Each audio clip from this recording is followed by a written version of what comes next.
All right, hi science students. Today I'm going to show you how to do checkpoint number 4. Right now I'm in science class on Canvas and I went to modules and I'm going to scroll down until I find checkpoint 4. It says 2.4, checkpoint 4, creating your own data table, and it's got the little red pin at the end. You're going to click open that, and if you notice it'll give you this document right up top, but it says it's view only. You cannot edit this one, okay? This one's just a sample of what it's going to look like. You're going to scroll all the way down to the bottom and find your assignment down here, right? So you're going to open up your own assignment at the very bottom. When I hit my blue continue, it just shows me who's turned it in as a teacher, right? So it doesn't actually give me the link. Yours will look a little bit different, but you're going to open your document down at the bottom of checkpoint 4.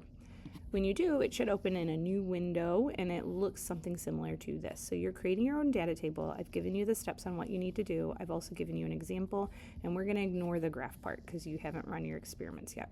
So in this example, this group did calcium chloride and compared it to the final temperature. So they came up with a title, Comparison of the Amounts of Calcium Chloride Added to Baking Soda and Water Solution to Determine the Final Temperature. They then gave me two columns. The first column is their independent variable. So they were changing the amount of calcium chloride each time they run their experiment. You will be running your experiments 3 to 4 different times. So I am looking for 3 to 4 different amounts that you will have for your independent variable, the thing you are changing. They also labeled it independent variable, and they also labeled their unit of measurement teaspoons, and then they gave me their amounts. They then talked about their dependent variable, their outcome that they were looking at. Final temperature of the reaction was their outcome. They labeled it as their dependent variable, and they said their units of measurement are degrees Fahrenheit. We're going to use the metric system, so if you're doing temperature, it's going to be degrees Celsius. If you said you're going to do the height of the reaction, you're going to be measuring it in centimeters. If you said you're doing the amount of water, right, if you're measuring a liquid, it's going to be milliliters for your units of measurement, okay? So those would be your units of measurement. You're not going to have your outcome just yet because you're not really running your experiment today. You only acted it out, right? So next class, we're going to make sure that we actually run the experiment. That's when you're going to start collecting data for it, okay? So we're just prepping our data table so that we'll be ready to go when we run our experiments next class. So in order to create a data table, I'm just going to go to the right and I'm going to click into a cell, and you can see that I clicked into D just underneath it and it highlighted it blue. When you double click it, it'll actually show you a cursor that pops up. So you can see this cursor that's blinking. This is where I'm going to first do my data title. So yours is going to be a little bit different than mine. I would talk as a table group about what your testable question is. What are you comparing, right? Or what are you trying to test? And that's where you're going to come up with your title. For my example, I'm going to do how the amount of yeast impacts the height of the elephant toothpaste.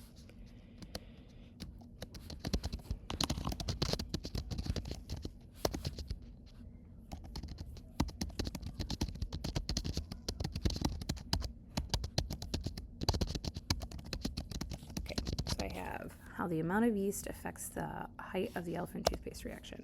Now, if you notice, now my title goes way off into a bunch of different cells.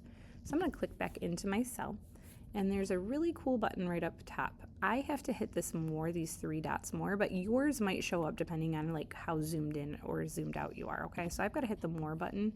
And this button right here where it's got 2 lines in the arrow just going outside of those 2 lines, it's called text wrapping when you just hover over it. If you click it, you can actually click the middle one where it'll wrap the text. Now, I wrapped my text, but it still doesn't look very nice. So I can actually make my cells bigger as well. So if you go up to your letters and hover in between, you'll get this like weird cursor now, right? You can click and drag so that you can make your columns bigger. I know I need 2 different columns down here, so I'm also going to click and drag E so it's about the same size. Now, if I'm looking down here, the title goes all the way across my 2 cells, so I'm going to click and highlight those 2 cells, and this button here is called Merge Cells, so it looks like a square with 2 arrows pointing together. When you click that, it'll actually make those cells merge together for you. Next, it wants me to label the columns, tell me if it's independent or dependent, and what units of measurement I'm using. So I'm going to go right underneath my title, still in column D, and I'm going to double click so I can type in this area. The thing that I am changing for my example experiment is the amount of yeast. Again, if that's not what you were doing for your testable question, you need to talk. What's your independent variable? What are you changing in your experiments, okay? Then if you hit Control on your keyboard and Enter, it'll drop you down a line, but you're still in that same cell, okay? So it's Control, Enter, and it'll keep you right in there. If you happen to click out, you can just double click and it'll put your cursor right back in there, okay? I need to label it as an independent variable.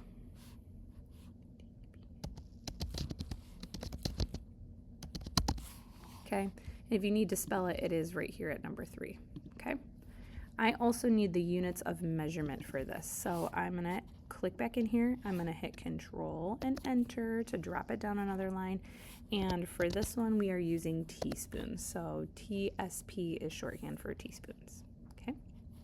Now I need to do my outcome. What is the dependent variable? For my example, it's the height of the elephant toothpaste.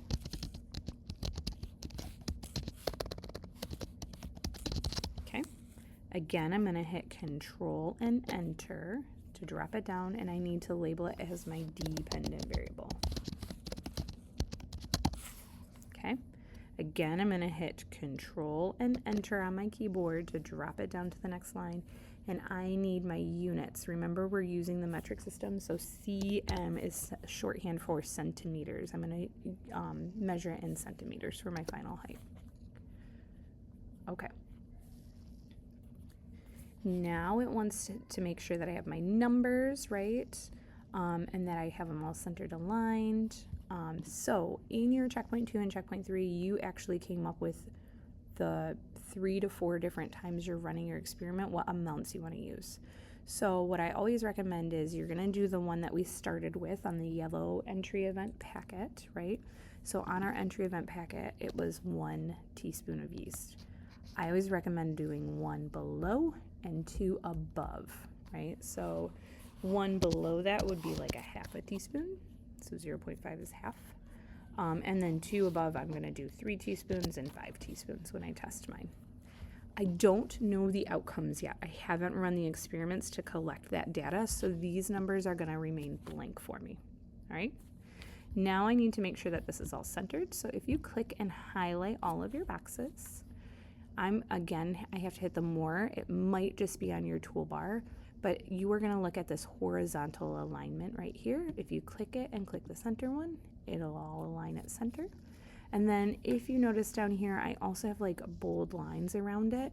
So if you wanna do your borders, you're gonna click on the one right next to the paint bucket and click the first choice, and it'll give you your borders. That's exactly how your data table should look, so then you can submit your checkpoint number 4. I need checkpoints 1, 2, 3, and 4. Everybody in your group with 3s on that before you can run your lab on Tuesday, okay? If you don't have 3s, you will be busy fixing those things, waiting for feedback from me before you can run your experiment. So you and your group mates are gonna make sure that you check in to make sure that everybody has their checkpoint 1 and 2 with a 3. If they do not have those, you're gonna help your group mates out because you cannot start until your group mates have that all.